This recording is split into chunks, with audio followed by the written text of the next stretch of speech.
আজকে সকালে হঠাৎ খবর এলো আমার ঠাকুমা নাকি হসপিটালে মৃত্যুর সঙ্গে লড়াই করছে। তাই ভাবলাম শেষবারের মতো দেখা করে আসি।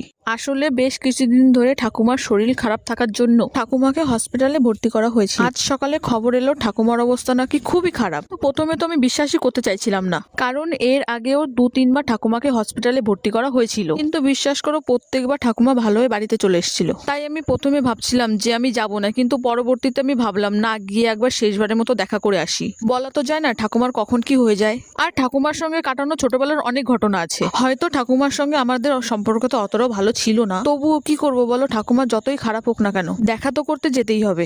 আর হ্যাঁ, আমার ঠাকুমার কিন্তু এখনো মরার বয়স হয়নি, সবে 90-এর কাছাকাছি বয়স হবে হয়তো। তোমরা সবাই কিন্তু আমার ঠাকুমার জন্য প্রে করো যাতে আমার ঠাকুমা তাড়াতাড়ি সুস্থ হয়ে যায়। আর হ্যাঁ, এটা কিন্তু আমার নিজের ঠাকুমা, মানে আমার বাবার নিজের মা, মানে আমার নিজের ঠাকুমা। আর দেখো, মানুষের তো কোনো ভরসা নেই, আজ আছে তো কাল নেই। সেই জন্য আমি ভাবলাম যে চলো একটু দেখা তো করে আসতেই পারে। বাড়ি থেকেও বারবার ফোর্স করছিল যে চল দেখা করে আয়, তো আমি ভাবলাম যে চলো না, একটু যেতেই পারে। আর সেই জন্য ভাবলাম আমি একটু যাচ্ছি যখন একটু রেডি হই না। আর কি বলো তো, বাইরে যাওয়ার আগে একটু রেডি না হলে ভালোও লাগে না, সেই জন্য আমি একটু মেকআপ করে নিলাম। আর তোমরাই বলো আমাকে দেখতে কেমন লাগছে। আর এরকম ভিডিও আরো চাই তো আমাকে কমেন্টে বলো, আমি এর নেক্সট ভিডিওতে বলবো যে ঠাকুমার মানে শেষ কি পরিণতি হলো। এখনের জন্য বা